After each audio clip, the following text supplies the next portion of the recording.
So, welcome everybody in the room or online, wherever you are. So we're going to continue with our Reign of Wisdom sessions, and we're on the fourth one, which we'll be looking at the songs, some of the thousands of songs of Milarepa. I've chosen 4. But before we do that, we'll put our minds in a good place, and we'll say the supplication to the root Lama, and then the Vajradhara lineage prayer.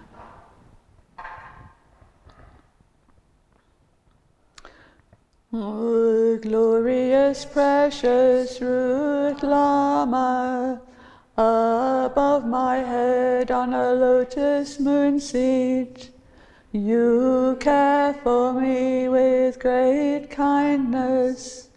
Please bestow the siddhis of body, speech, and mind. Great Vajradhara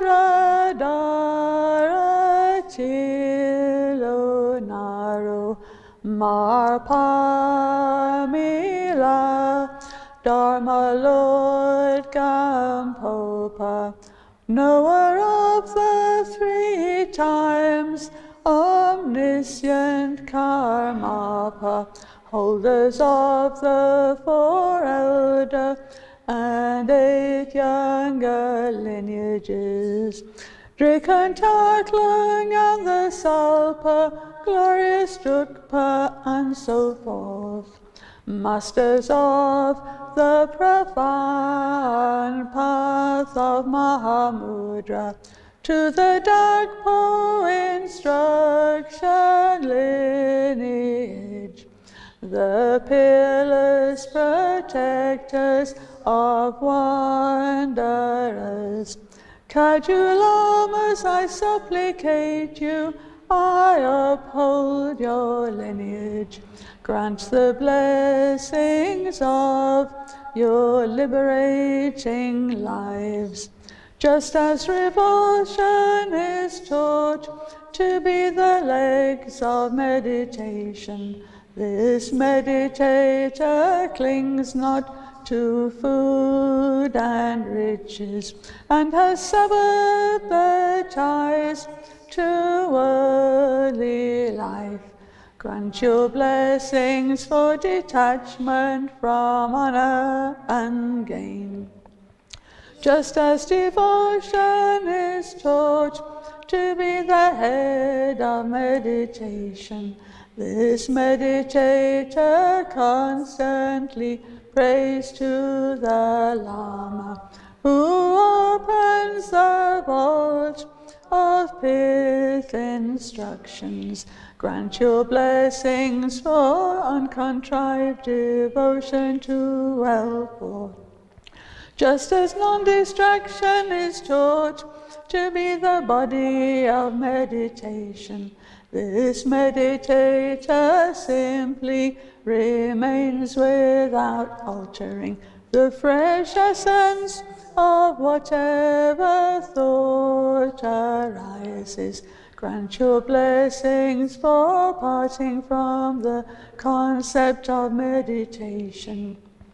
Just as thought is taught to be in essence Dhammakaya, for this meditator unhindered manifestation dawns. Nothing whatsoever dawning as whatever may appear. Grant your blessings to realize inseparable samsara nirvana.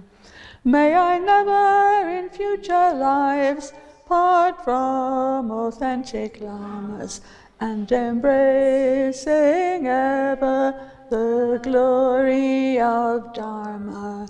May I perfect the qualities of the levels and paths, and thus swiftly attain the state of Vajradhara. So, this is a very well-thumbed copy of the Reign of Wisdom. There's a more pristine copy on the shrine. So this is is an amazing book, and it's full of the songs of liberation of the great lineage masters. So this time we're going to look at the songs of Milarepa, as I said. The previous session that we did, we were looking at the songs of Marpa and his teacher, Naropa, and then Marpa is the main teacher of Milarepa. So you can see this is how the lineage goes. When we do this, it won't always be totally sequential, but I'm trying to make at least the beginning part of it like that, because then we get a sense of the lineage. So Marpa went to India to receive the teachings from Naropa and Milarepa, and then came back to Tibet and spread the Dharma. And supreme amongst the many students or disciples that he had was Milarepa. And Milarepa, I'm not going to go into the story of Milarepa, but you should read it if ever you get the chance, because it is very inspiring. But suffice it to say, he became this great yogi. And when he'd finished studying with Marpa, he went to live in the mountains, in a cave, and studied by himself and meditated. That's his main thing. It's a practice, a meditation practice. So, first of all,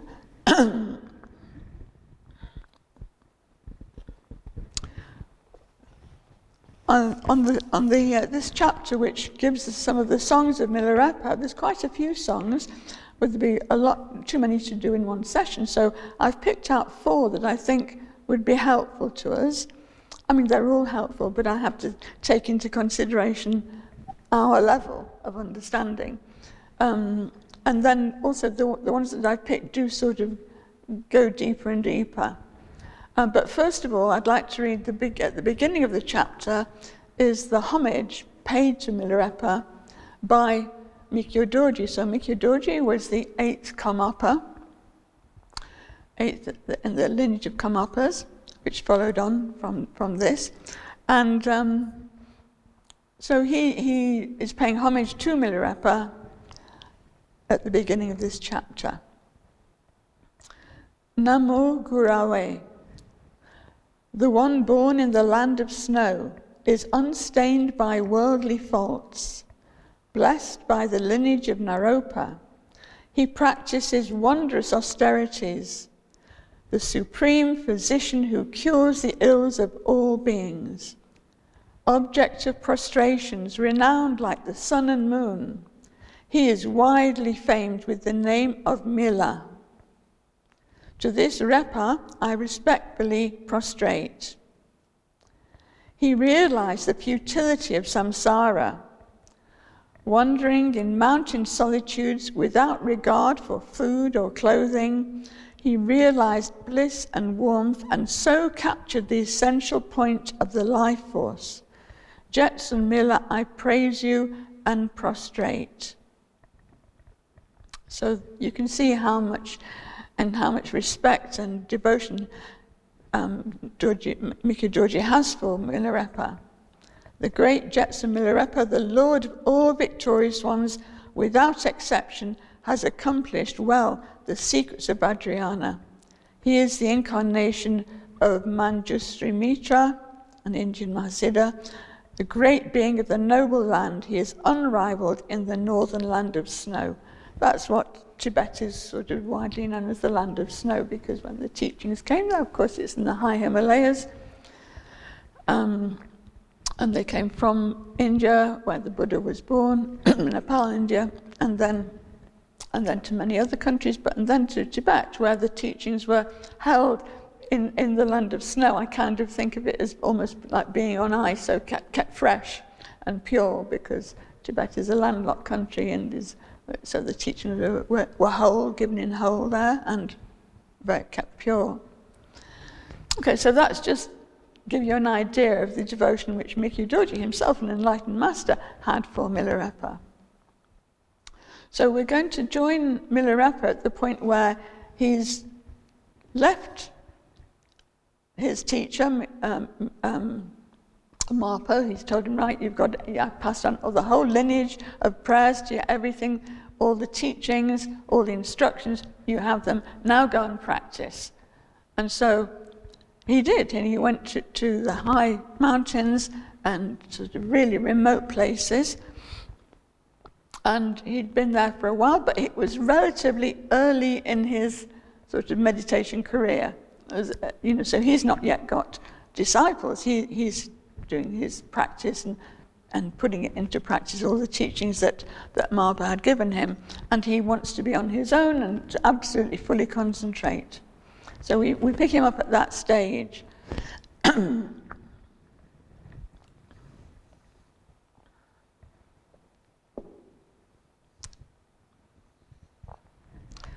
So I'm going to read, the way we'll do this, I'll read a little bit of narrative just to set the scene of where he is, and then we'll read one song. I'll just read it through, because you get a sense of the rhythm and the whole thing, and then we'll go back and unpack it a little bit and explore it in more detail, and then we'll move on to the next one. So it'll be like that.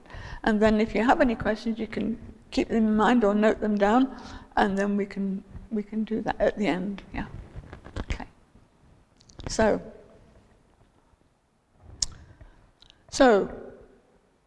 with a great effort, Mila, I should explain, Mila is his actual name, and Repa means the cotton-clad one, because he would just wear cotton clothing in the middle of the Himalayas. So Milarepa is how he's known, the cotton-clad Mila. And then when he did have disciples, they also used to have the Repa thing at the end, because they also practiced in that way. So with a great effort, Mila practiced and practiced, but as nettles alone were not enough, the strength of his practice grew weaker and weaker, and his faculties became feeble. So basically, he was just living on nettles, nettle soup. He would just not with nice seasoning in it or anything, just he would pick the nettles and boil them up and then drink it. And that was how he nourished himself, which of course after a while you start to get weak, and apparently his skin went green from just having nettles, and he got very thin, and eventually, after I don't know how long, but he was quite strong, so it would have taken some time, but eventually he grew weaker, and his practice also became weaker because he just didn't have the strength. But he kept persevering. He would not be deterred, and he didn't want to go into town, wherever there was a village, to ask for alms. But then one day, some hunters, carrying the meat of a deer they had killed, came near the rocks where Milarepa was practicing. They became curious and called many times. He called out to him, and he just sort of ignored them. He was so kind of engrossed in his practice, and I don't think they even registered with him. And they were very curious because they could see this strange being, with hardly any clothes on in the middle of the mountains and sort of greenish skin. And they called many times. And so when the Jetson finally looked at them, they asked, "Are you Mila Topaga?" Topaga was his family name. "Are you Mila Topaga?" So I think they must have been from that region where he used to live with his family. He answered, "I am." They said, "You have dwelt among these rocks. What virtues do these rocks have?" He was like, "What are you doing here? What's so great about these rocks? I mean, why would you?" I'm kind of embroidering this slide. You can imagine why they would think, why? I mean, we're here to hunt. We have a good reason to be here. What are you doing here? In answer, Mila sang this song. "The blessings of the Lord Guru have entered these rocks. If you do not know the virtues of these rocks, this is the lofty green mountain Sky Fortress. At the palace of the Sky Fortress, above dark clouds gather, below blue rivers flow. Behind the red rock Sky Fortress, in front the meadows are beautiful with flowers. On the border, beasts of prey cry out. To the side, the king of birds, the vulture, soars. At times, a gentle rain falls. Constantly, the bees hum a melodious song. The deer and wild horses, mothers and young, play and frolic. The songbirds, mothers and young, sing many beautiful songs. The divine bird, the white grouse, sings a melodious song. Springs trickle from the rocks and make a pleasant sound. The different sounds of the four seasons are friends of the mind. The virtues of this place are inconceivable. I have sung this song of joy, I have uttered these oral instructions, and I have explained them to you hunters. Do not commit evil deeds, be virtuous.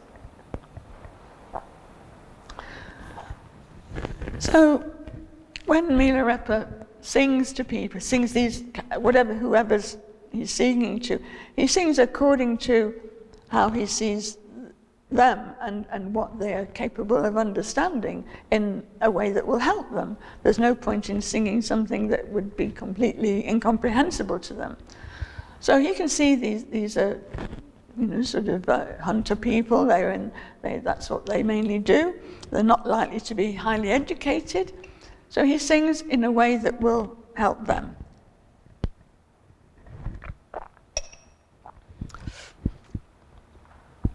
So the first thing he says is, the blessings of the Lord Guru have entered these rocks. So his Lord Guru is Marpa. And wherever Mila is, Marpa is, because he's with him at all times. And the blessings of Marpa are within him, but they also are around him. And perhaps Marpa was there also. That's not clear to me. I don't know. I can't say that for sure. Probably not. But through Milarepa's being and his devotion for Marpa, that place has become sacred. If you do not know the virtues of these rocks, this is the lofty green mountain sky fortress. That's how he sees it. They just see a load of rocks in the middle of nowhere. But for him, for Milarepa, it's a sky fortress. It's a special, special place. At the palace of the sky fortress, he sees it as if he's in a palace. And then he describes the natural surroundings. So above, dark clouds gather. Excuse me, I'm a little bit hoarse because of my broken toe. I haven't spoken to anyone for a while. Those things don't sound connected, but they are. Why would you need your toes to speak? At the palace of the sky fortress, above dark clouds gather, below the blue rivers flow, behind the red rock sky fortress. So these are rock formations he's describing, but he sees them as fortresses. It's his protection. In front, the meadows are beautiful with flowers. Maybe the hunters don't notice so much when they're looking for animals to kill, basically. I doubt whether they're kind of looking in this way. So he's expressing how he sees these surroundings. So fortress, he's found a place of protection, and then beautiful flowers. On the border, beasts of prey cry out. To the side, the king of birds, the vulture, soars, and at times a gentle rain falls. So he's describing this in a very beautiful way, all the good qualities of this place, which, if they're just looking for animals to kill, they're probably not really aware of it in this way. He's trying to engage them about this place and answer their question. What is so great about this place, Constantly the bees hum a melodious song. The deer and wild horses, mothers and young, play and frolic. Also, he's getting them to see animals in a different way, maybe than just prey. I mean, he's not saying don't kill them, but he's kind of just pointing out other qualities. The songbirds, mothers and young, sing many beautiful songs. The divine bird, the white grouse, sings a melodious song. Springs trickle from the rocks and make a pleasant sound. These different the four seasons are friends of the mind. This is when you want to be exploring your mind and doing your practice, then these sounds are not disturbing. They're actually friends of the mind. They help your mind.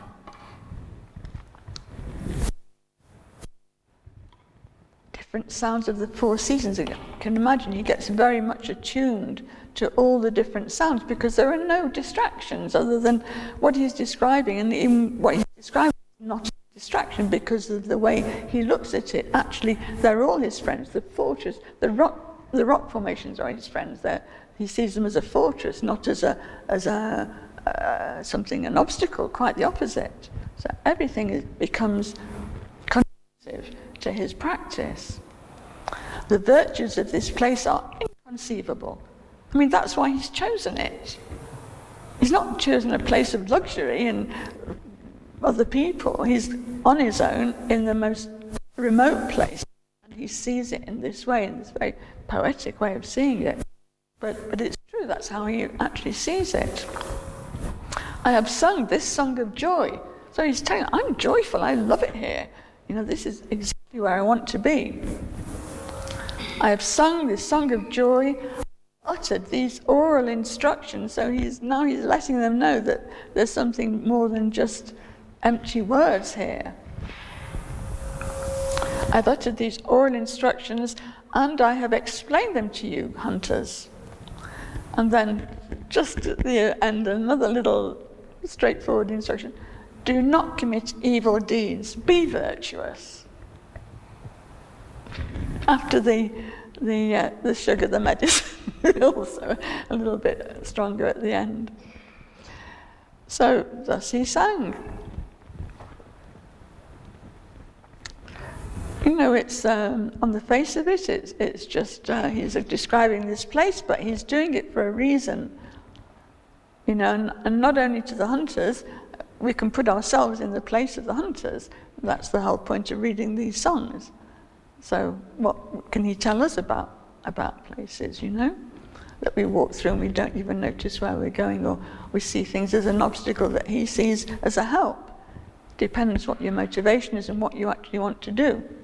If you want to be distracted all the time, then you need to go to a busy place where there's lots of people. If you do not want to be distracted, then this is the ideal kind of place. Of course, you have to have patience and perseverance and diligence. But, you know, that's the first song, and it's relatively easy to understand. Of course, you can understand it on different levels, but it's nothing difficult for us to kind of get our heads around. I do urge you to look more deeply into it, and when you look at them on your own, to go line by line, you know. So thinking of things on the deeper level as well as the ordinary level. So thus Mila sang. The hunters said that his song was truly wonderful. They loved it. And they offered him their venison and the remaining sampa, so they must have killed a deer. They had venison meat and sampa, which is barley. It's kind of how we would have, it's ground barley, which is a very staple and very nutritious food, especially in Tibet. Probably, maybe in Mongolia also you have sampa. Do you have sampa in Mongolia? Don't worry, we'll talk later. So I just remembered, this is online, there's a lady from Mongolia here, that's why I asked that. After Mila had cooked and eaten the meat, so at last, remember when we came, he was so weak, his practice was also suffering, so he accepted their offering, and he ate the meat and the sampa, and his body felt comfortable, and his meditation became very strong. Since his body felt healthy and well, and his mind was clear, his practice became excellent. So he did it not just because he was hungry, but because he wanted his practice to go well. And it did, it became excellent. So some time went past, and in a day or two, an old hunter would come originally, so they went feeling very happy with the song and what they'd heard. So, but one of them, an old hunter, came back bringing Mila some sampa, brought some more sampa, this staple food. And so he asked Mila, "How is your health now?" Because when they first met him, he was looking very weak, and he was just asking after his health. So Mila replied, "I'm well." And he sang this song. So now we get to the second song. So this was just to the one older hunter that had returned. In the white rock, lofty meadow palace, Milarepa's meditation goes well. Without fixation or attachment, both moving and staying go well. Free from sickness, my body is well. Not falling asleep, my posture goes well.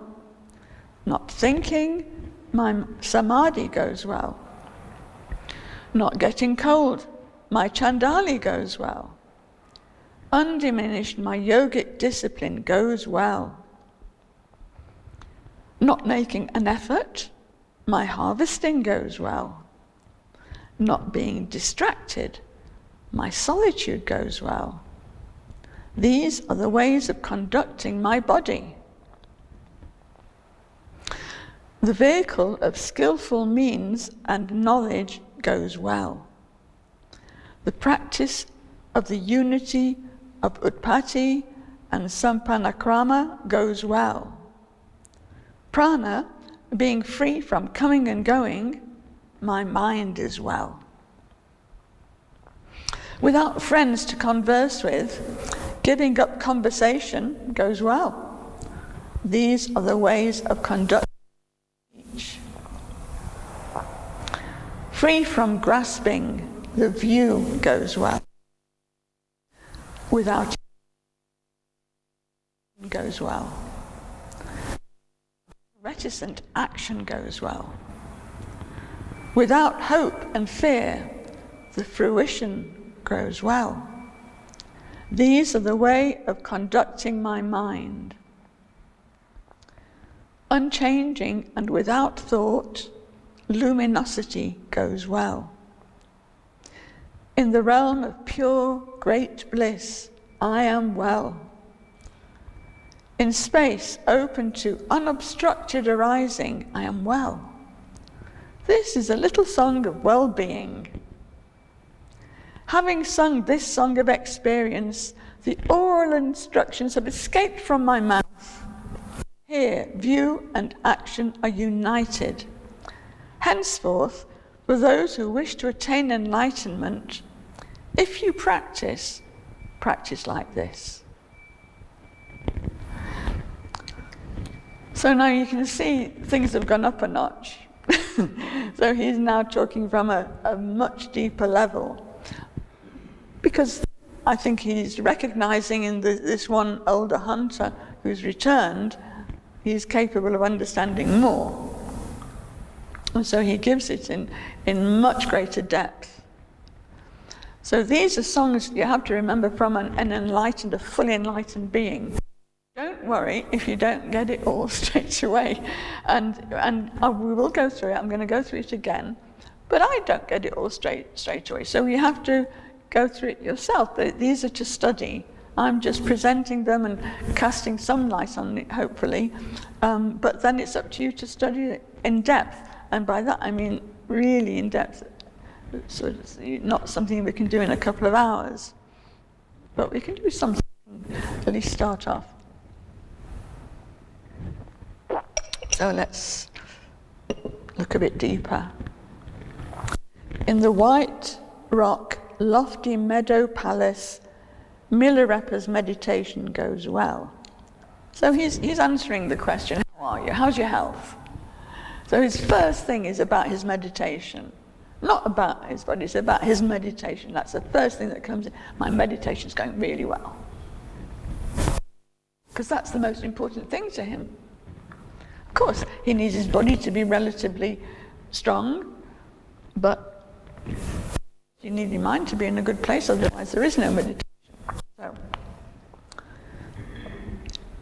and he sees this place as his palace, this white rock, lofty meadow palace. Milarepa's meditation goes well. It's such the perfect place. Why wouldn't it go well? Without fixation or attachment, both moving and staying go well. So here he's saying that because he's fixated on anything, and he's not attached to anything, then whether he moves somewhere else or stays, it's all well, it's all good. Because he's not, oh, this is the great place, and this is my place, I'm not moving, and don't anyone else come here. He's not fixated on it, he's not attached to it in that way. He sees the joy of it, and the pleasure of it, and the conducive place as being perfect, but he has no attachment. This is key, because usually what happens when we like something or when we think something is great, we get attached to it, and that starts a whole lot of trouble.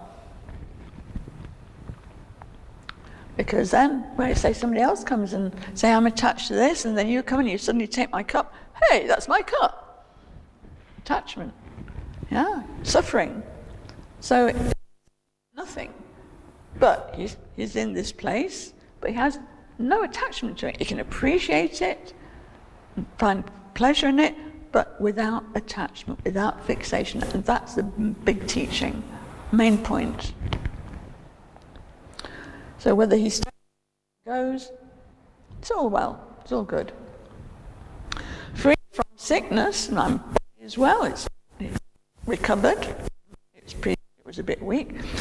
Basically, my body as well, which means not falling asleep.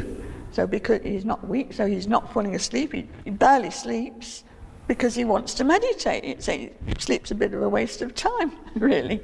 So he tries not to sleep. So not falling asleep, my posture goes well.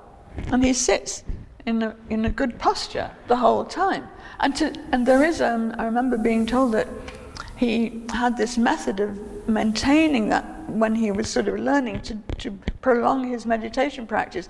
He would put a butter lamp on his head so that he retained a good posture. And if he didn't, the butter lamp would fall and then he'd get covered in hot butter, a bit like hot wax. So that's how he trained himself. There was no one else told him to do that. One retreat I was in, they used to put, if they saw that you were falling, they put a little jar of water, a cup of water, it's like a tiny bowl of water on your head.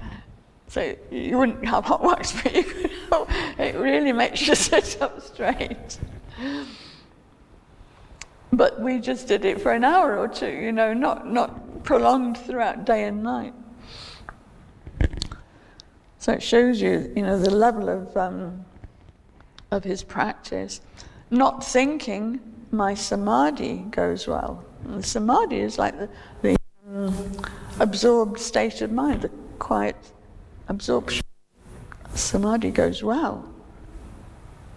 I'm not thinking this and that and the other. So my practice, my samadhi goes well. Not getting cold, my chandali goes well. So he's sitting there in a cold place, just a cotton cloth, no kind of heat, except for chandali, which in Tibetan is tumo. It's this practice of being able to heat your body from within by controlling the energy channels. So he's very adept at this. That's how he can be in that kind of place with hardly any clothes on, but his chandali or tumo is going very well. He's warm. He has interior heat. You know, these things seem like they're miraculous, but they're not miraculous. Anybody who has that level of practice could do it. You know, on retreat we do that. We don't reach his level, but enough to know something of it. You know, this is, if you really, really practice, even in those really stark conditions, you can stay warm. Undiminished, my yogic discipline goes well. So I'm disciplined, I've got discipline. My yogic discipline goes well, it's not diminished. Not making an effort, my harvesting goes well. So harvest, what is the harvest? What are the fruits of his labor? Like if he was a farmer, his harvest would be the corn, or it would be the barley, or if it was what would be the harvest of a hunter would be the deer that they killed or whatever.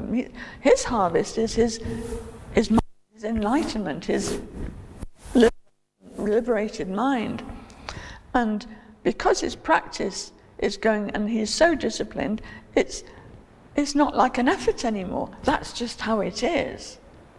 It's become completely ingrained and natural to him. It's not like, oh, I've got to do more meditation. Oh, I've got to, you know, like we might be, oh, I was going to do an hour, and already half an hour. You know, he is in it. He's totally in it. So it's effortless. It's totally natural to him. So not making an effort, my harvesting goes well. Not being distracted, my solitude goes well. So even if you're alone, even if you're completely solitary, you can still be distracted, can't you? You don't, I mean, of course, it's easier when there's more to distract you, but even alone we can be distracted.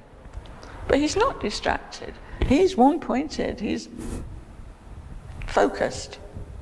So his solitude goes well. These are the ways of conducting my body. I mean, the hunters just said, "Are you okay? How are you?" You know, "I'm fine." That's what we were, fine, you know, and then nothing. He's giving him these amazing teachings for that simple question, how is your health? Because he knows he can receive it.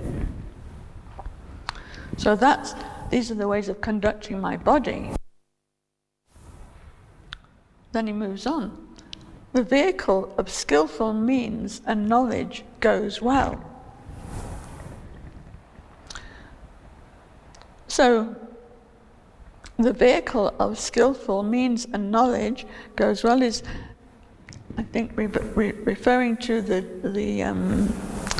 Vajrayana, the Vajrayana.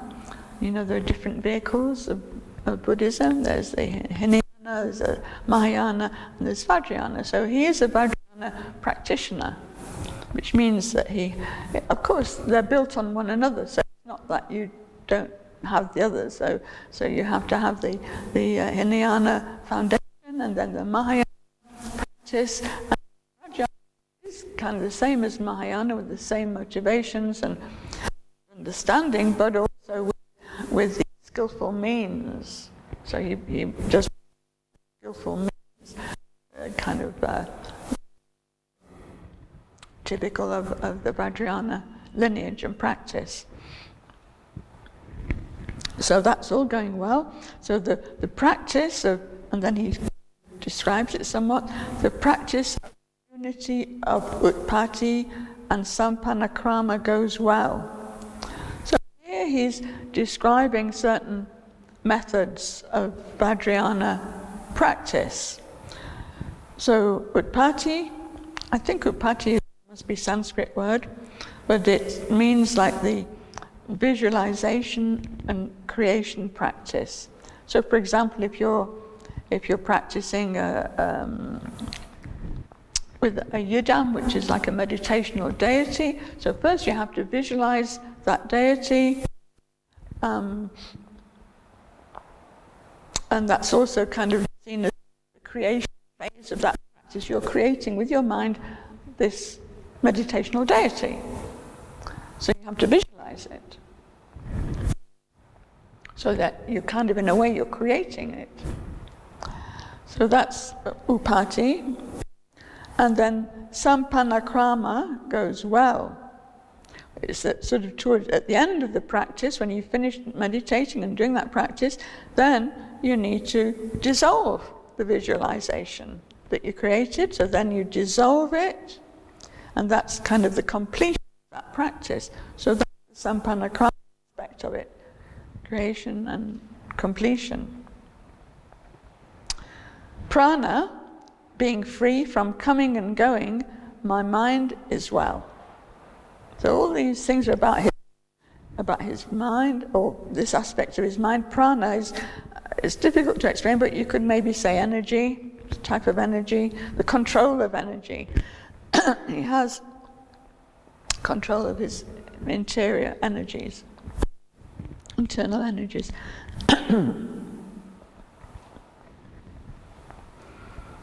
And then he carries on, without friends to converse with, giving up conversation goes well. There's no one here anyway, so that's easy. So I don't have people here. I purposely don't have people here, friends or any other people. So giving up conversation goes well. And these are all ways of conducting my speech. I don't need to use my speech. Of course, he's using his speech right now to say this, but he's using his speech in a very, very perfect way to answer this man's question in much more detail than he could have hoped for. So he's using his speech in a very positive way. And he continues, free from grasping, the view goes well. So whatever view he's attained, or whatever understanding he's attained, because he's not grasping at that and saying, this is how it is. You know, this is what we do, isn't it? When we go, oh, that must be how it is. But he's not grasping, that's having attachment. Oh, that must be right, that's how it is. No. He's just free from that grasping. So therefore the view goes well, because what destroys the view is the grasping. That's what stains it, that's what makes it impure, what makes it not the view anymore. Just when you think you've got it, and then you grasp it, and then you ain't got it. Because it's not something to get in that way, not something to possess.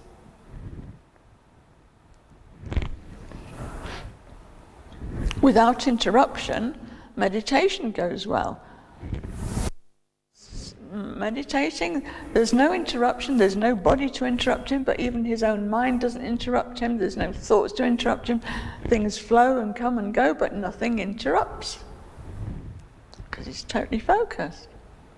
Meditation goes well. Without being reticent, action goes well. This is interesting, isn't it? Because usually one might think, oh, you better think before you act, you know, but before you do anything, you better think, you know, be careful, take easy go. You're saying, without being reticent, action goes well. Well, it does for him, because he's totally clear. It's the result of his fruition of his meditation. He's absolutely clear-headed, clear about what to do, and he doesn't have to think about what to do. It's action, if he needs to act.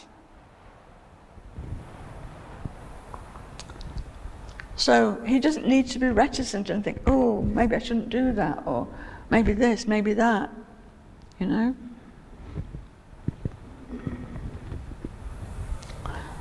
And that we can't do that yet. You know, we can't just, because it must mean to just go ahead and not be reticent. So we're not at that point.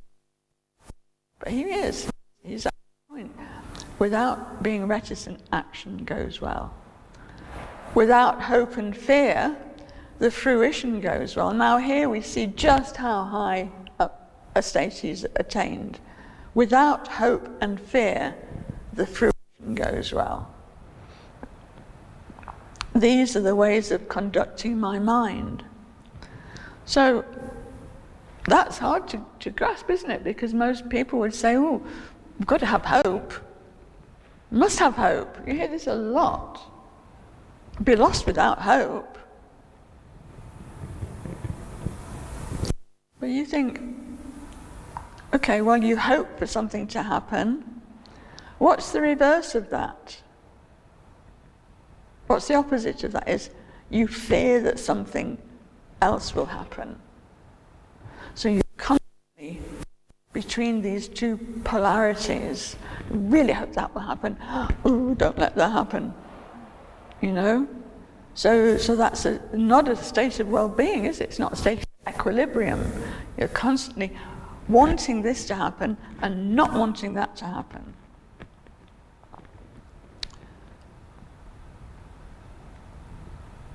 Now, of course, nobody would want unpleasant things to happen, or would want bad things to happen, or what we judge as to being bad or good. Or we're very much sort of caught between judging things as being good or bad, but we don't always know, because things are not always as they appear to be. And we don't know what the long-term results are. We just don't know. We just know what we like and what we don't like, basically, isn't it? So he's removed himself from civilization, basically. He's on his own, and he's free of hope and fear. He's doing the very best that he can with his life as he sees it. You know, he's received these teachings, he's practicing them as best as he can, and he has this inner strength because he's not bound by hope and fear, or like or don't like, or good and bad. None of that, none of these judgments. He's free. Can you imagine being free of that? Being free of hope and fear? It must be incredible. What a relief, you know? Because you can't have one without the other. They're two extremes. These are the ways of conducting my mind. That's how he conducts his mind. Easy to say, not easy to do. So these are really good topics to meditate on, you know, because it kind of flips everything, that a lot of things that we've been told, or is what is conventional way of seeing things. So some of them sound, oh yeah, that's a good idea. But when we dig deep, it's not easy. It sounds simple. It is simple, but it is not easy.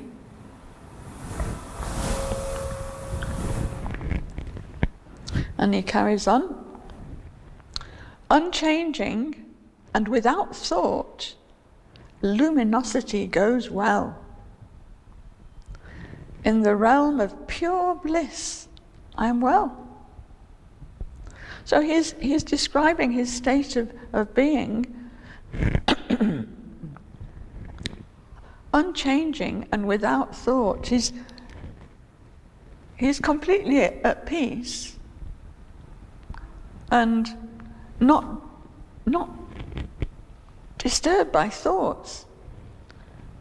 He's in this state of luminosity, this clear light, in the realm of pure, great bliss. I am well.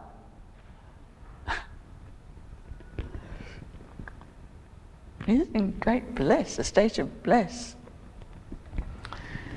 In space, open to unobstructed arising, I am well.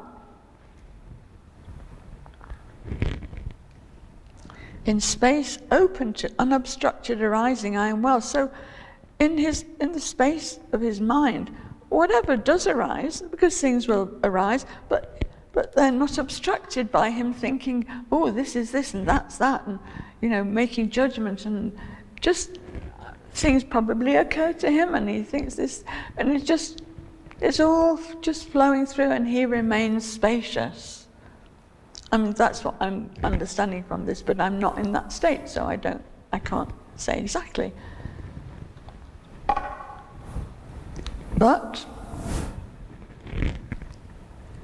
in space, open to unobstructed arising, he's not interfering with what arises. Whatever arises, arises. And he's not throwing judgment on it. It's unobstructed. I am well. This is a little song of complete well-being. I mean, he did ask, how are you? So he's got rather more than he thought. Having sung this song of experience, the oral instructions have escaped from my mouth. So kind of goes, oh, I don't know what happened there. All this came pouring out. You know, the oral instructions have escaped from my mouth, out of his experience. Again, he's not being reticent. He must have felt that the hunter could handle it, and it just flowed out. Here, you and action are united. So it's not just having the view of how things are, but being able to act in that way. And this is illustrated by that he's just sung to this hunter, this old hunter. So he didn't have to think, oh, I wonder if he's going to be okay with it. It just came out of it, escaped from his mouth. View and action united. Henceforth, for those who wish to attain enlightenment, if you practice like this.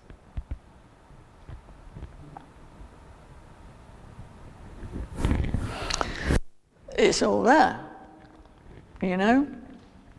You could take that song away with you for a long retreat and spend, I don't know, however long on each line, you know.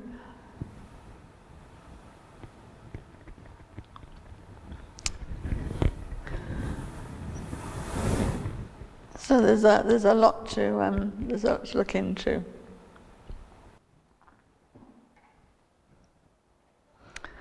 Okay, so that was the second song. Thus Miller sang. The patron, because he was a patron, he gave him an offering of sampa. The patron rejoiced and prostrated many times. He really received the teaching well. And then he went home. In a day or two, he came back. The patron returned, this time accompanied by some friends, each of them bringing some sampa. So they all brought offerings. And notice the meat's gone missing, it's the sampa now, so maybe they feel it's more appropriate to give him the sampa. And they said, Guru, sir. So now they're addressing him as the Guru, not just some strange, slightly green oddball in the middle of nowhere. So now they're really respecting him, they see who he is. Guru, sir, the song you sang the other day was very good, but having very little knowledge, we did not understand it. Please teach us the clear meaning in a few words. So they know it, they got it enough to know it was good, and it helped them in some way, but of course they didn't understand. How could they? He's speaking from an enlightened view, but it sparked something in them. And so Miller sang this song. The blessings of the Lord Guru have entered these rocks. Grant your blessings so that this lowly one may remain among these rocks. Faith, learning, and discipline, these three are the life tree of the mind. When it is planted, and planted firmly, all goes well. If you planted a life tree, plant it like this. Non-desire, non-attachment, non-delusion. These three are the armor of the mind. When worn, it is light and impregnable. If you wear armor, wear it like this. Meditation, exertion, and endurance, these three are the stallion of the mind. When it runs, it is fast. When it flees, it escapes. If you ride a stallion, ride it like this. Self-existing insight, luminosity, and bliss. These three are the fruit of the mind. When it is planted, it ripens. When it is eaten, it nourishes. If you grow fruit, grow it like this. These 12 meanings of the mind have dawned in the mind of this yogin, and so I sing of them. Take these responses, faithful patron.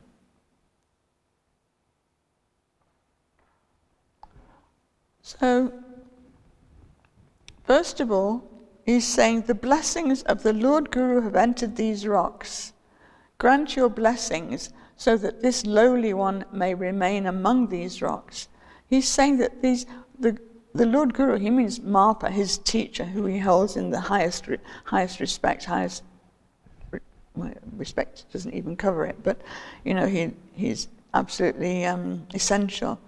So the blessings of the Guru have entered these rocks, and he's saying to Marpa, grant your blessings so that this lowly one, he's talking about himself here, this lowly one, he puts himself really at the feet of Marpa, and Marpa is at its head.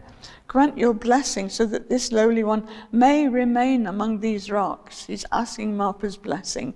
And you'll find that usually at the beginning of the song, there's usually the homage to his root guru. And not just only Milarepa, but usually in these songs, that's how they begin. So then he goes to explain faith, learning, and discipline. These three are the life tree of the mind. These are the essentials. This is what you need. The life tree is like, when you're planting a life tree, you have to plant it firmly. All goes well. Also in statues, like the Buddha statues or the different Tibetan statues, or the large statues, there's something called a life tree. Or in the stupa, there's a life tree. It's kind of like a tree that is kind of like our spine, if you like. Anyway, what he's saying here is that this life tree of the mind, you need faith, but that's not enough. You also need learning, and that's not enough. You need discipline. Because without that, the others will just fade. So you need faith in your teacher and in the Buddha Dharma. You need learning. You need to learn you need to study, and you need discipline. And these are the life tree of the mind. When it is planted and planted firmly, all goes well. If you plant a life tree, plant it like this. So he's using these kind of metaphors which have got a sort of rural, horticultural, because he sees that these are country people. This is how they understand things. So he gives them the metaphors and similes that are going to mean the most to them, the way to understand things. Non-desire, non-attachment, non-delusion. These three are the armor of the mind. So you need to have no desire, no attachment, and no kind of deluded way of seeing. And when you have these, then this is like the armor of the mind, your protection. And when it is worn, it is light and it's impregnable. If you have those three, then nobody can take that away from you, nobody can damage it, nobody can puncture it, nobody can make any effect, because it's impregnable. You have full understanding, you have no desire, you have no attachment, and you have no delusion. That's powerful.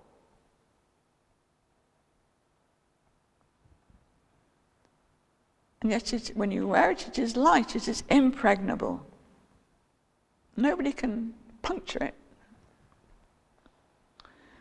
Meditation, exertion, and endurance. These three are the stallion of the mind. So the mind is likening it to a horse, to a powerful horse.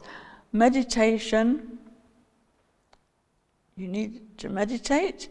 Exertion, you need to put some effort into it. Of course, when you get to the point where it becomes effortless, but you do need to have that diligence and endurance and perseverance, to keep up with it. These three are the stallion of the mind. And when it runs, it is fast. When it flees, it escapes.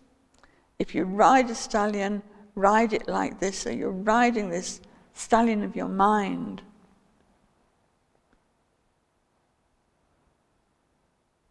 With meditation, exertion, and endurance. Self-existing insight, luminosity, and bliss. These three are the fruit of the mind. This is what happens when you've mastered mind. Self-existing insight. This insight is not something that you've been taught. Somebody said, oh, this is how it is. It comes from within. It's already there. You have to discover it. Self-existing insight.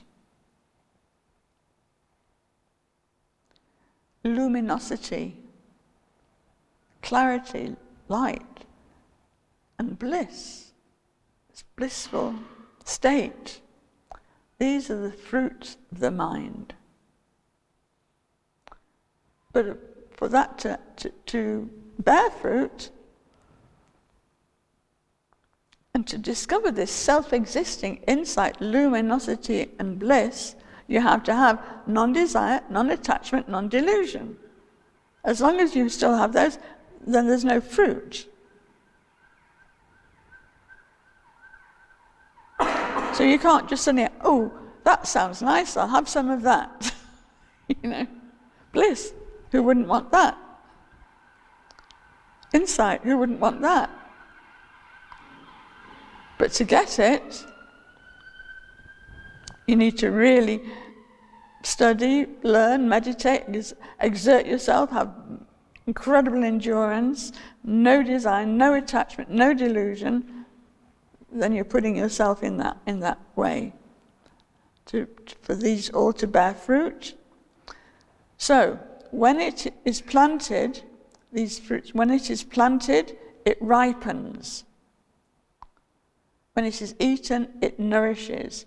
If you grow fruit, grow it like this. So imagine you're growing fruit, you have to grow it, you have to plant it. When it is planted, it ripens. When it is eaten, it nourishes. If you grow fruit, grow it like this. These 12 meanings of the mind have dawned in the mind of this yogin, and so I sing of them. Take these responses, faithful patron.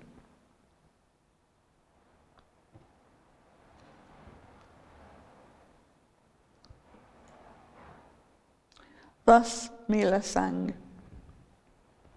Then the faithful patron, known as Shendormo, we're getting a name now, he's becoming really close to Milarepa. Shendormo said, please say it still more concisely, condensed into one word. Shazam! No, I'm joking. So he's just really trying to understand. So we come to the fourth song. The blessings of the Guru have entered my mind. Grant your blessing so I may realize my mind as shunyata. This is my gift to the faithful benefactor. I will sing a song to please the divine yidams.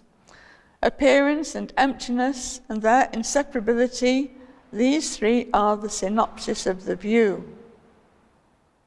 Luminosity, non-thought and non-wondering, these three are the synopsis of meditation. non-attachment, non-desire, and non-confusion. These three are the synopsis of action. No hope, no fear, and no completion. These three are the synopsis of fruition. Free in public, free in private, not deceiving. These three are the synopsis of samaya. Well, he did ask, didn't he? So that's now extremely condensed, extremely. I mean, there's a whole lifetime of many lifetimes probably, but it's just so incredibly, it's the essence. It's like, when you're cooking and you want to make a sauce and you boil it all down to this jus, this essence, and you get this very, very strong essence, something a bit like that. So first he says, the blessings of the Guru have entered my mind.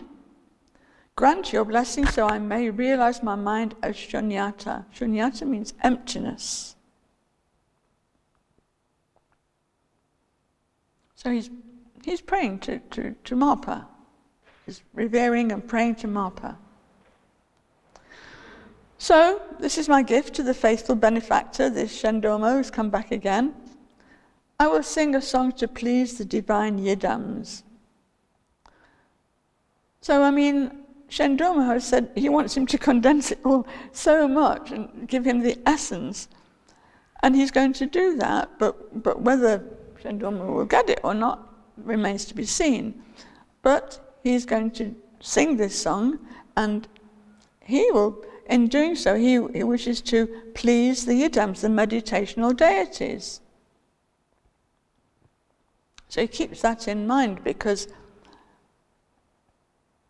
this is the high level that he's coming from and to in speaking it, and singing it. Appearance and emptiness and their inseparability, these three are the synopsis of the view. The understanding, the very high understanding. So that's it, that's what he says. So we have to look at that. We have to meditate on that. So he's saying, well, everything that appears and emptiness are actually inseparable. What we think is a thing is actually empty. Form, whatever we think of, everything is empty of independent existence. Everything depends on everything else in order to manifest. But is empty of any self. Yeah, well, I'll just leave it at that. Empty of any self. Including us. Everything. Easy to say, difficult to understand. That's why we have to meditate. So he's getting it right down to the kernel, the synopsis of the view. It's a synopsis. He asked for it in one word. Well, maybe that was a bit too much, but just the smallest amount of words in order to be able to say something. Luminosity, non-thought, and non-wandering, or you could say non-distraction, these three are the synopsis of meditation. So if you wanted to describe what meditation is in 3 words, it'd be luminosity, that's kind of clarity or clear light, non-thought, and non-distraction. That's the state he's in. State of meditation. Resting in that. Non-attachment, non-desire, and non-confusion. These three are the synopsis of action. So, when you act, when one acts without any kind of attachment or any desire or any confusion, that is pure action. And that's why he doesn't need to be reticent about it, because he hasn't got any attachment or desire, and he's not confused. He's coming from this. Where do we act from? It's from our mind, isn't it? The body just doesn't just do things by itself. It has to come from the mind. So because his mind is in such a clear state, whatever actions come from that mind will not be attached, will not have any desire or any confusion, and therefore they will be perfect action. No hope, no fear, and no completion. These three are the synopsis of fruition. So we already spoke a little bit about no hope and no fear, and no completion, because there's no beginning and no end. So there's no completion, there's no beginning, there's no end, actually. Beginningless, endless. No hope, no fear, no wanting, no not wanting. No love, no hate, no... Or when I say love in that way, I mean attachment. So these three are the synopsis of fruition, distilled down to its essence. And then, free in public, free in private, not deceiving. These three are the synopsis of samaya. Samaya is kind of commitment or sacred vows, sacred vow or sacred commitment you might have with your root guru or to Buddha, or your most sacred commitment. That's the samaya. So, in other words, when you're behaving, whether you're free in the public or alone at home, it's the same. There's no deception there. It's the guru is with you at all times. You're inseparable. So, free in public, free in private, not deceiving. These three are the synopsis of sacred vow, whether someone's watching or not watching. Thus, Mila sang. So it's quite a short, but well, yes, he wanted a condensed version. He certainly got it. But of course, the more condensed it is, the more there is to explore, because the deeper it gets. And it's, a lot of this is beyond us. We can start to look into it and have some glimpses. And the only way to do that is to meditate, to practice, to meditate, do what he did. Practice like this, he says. So those are the 4 songs that I thought we'd look at. And at the end of that, when he gives that synopsis, those synopses, the benefactor was delighted and went home. I should think so. In general, the people of that area of Nhan Nam had faith. They did have faith, but few resources. Thus, they were not able to offer Mila very much, and so his spiritual practice was not stolen away by charity. He saw that as a good thing. They didn't load him up with gold and, fancy offerings. They just came with some sampa, and that was enough. Milarepa said, "As I did have weak soup for 5 or 6 months, I was not blown away by the wind of starvation. I was fine." These were the songs of the lofty green mountain. So let's just sit with that for a little while. Just straighten up your posture. I'm not going to give any guidance because Milarepa's already given the guidance, so I don't need to say anything more. Apart from just straighten up your posture, and because otherwise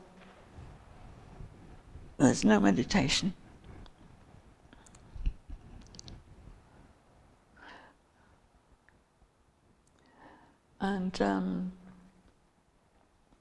we'll just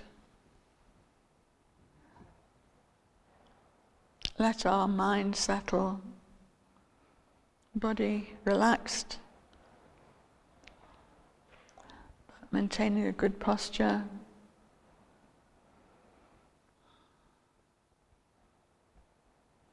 Maybe the eyes just slightly open so you don't get drowsy. And just allow your mind to settle.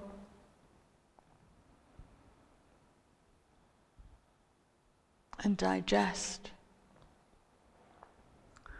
these words of wisdom.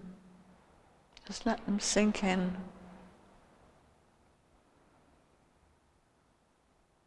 And if your mind starts to get a little bit busy, then let it look at some of these teachings in your mind, and then let it sink in again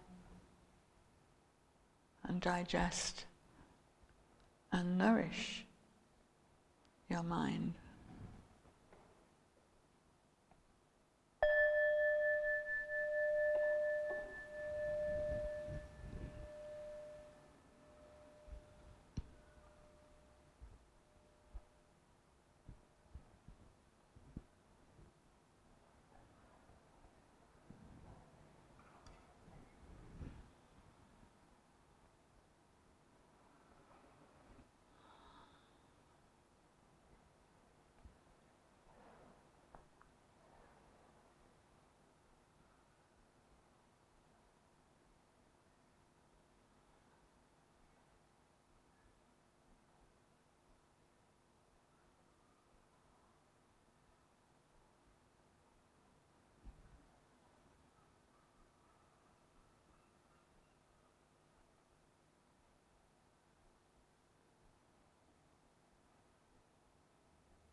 So I'm afraid that's all we have time for, but when you're at home, of course you can go on as long as you can. And but you know, it's not about how long. I think we are beginners. We should practice regularly and increase bit by bit. You know, you can't be straight away. Oh, Milarepa said this, and we'll do it. Put a candle on my head and everything. So, but that's, you know, that's when you get to that level. But at our level, we do need to try to be diligent and regular, and make it a kind of routine. So then we're more likely to make progress. Otherwise, you know, it just comes and goes. So, yeah, there's so much to be going on with there. Now, if we don't have this, if you don't have the book, as you know, Marcus here has been filming it, so it will go online, and then all the songs will be online. Of course, if you can get the book, even better, because then you can study in your own time. But they will be online, usually in maybe a couple of weeks or something like that. And then there's also the previous ones that are already online, so that you will have the songs are there to look at. Okay, so let's now finish our session with the dedication. And I've decided that we're going to do the full dedication. Well, it's a dedication, but also an aspiration, which I think is the more sort of, rather than hope, aspiration seems more proactive. It's not just, I hope something will happen, but actually aspiring for something positive and directing our minds in that way. So that's different to just hoping that something will happen, but you're actually making some effort into it, putting your mind to it. And then the last one is the long life prayer for the lamas. Okay, so dedication. Oh, by this merit may I obtain omniscience, defeat the enemy wrongdoing, and so free all beings from the ocean of existence, with its stormy waves of birth, aging, sickness, and death. Precious mind of awakening, may it arise in those who are without it, and never fade from those who hold it, but continually grow from strength to strength. May the glorious Lama's lotus feet be firm. May bliss and joy fill the reaches of space, as we gather the accumulations and purify obscurations. May I and all without exception be swiftly brought to Buddhahood.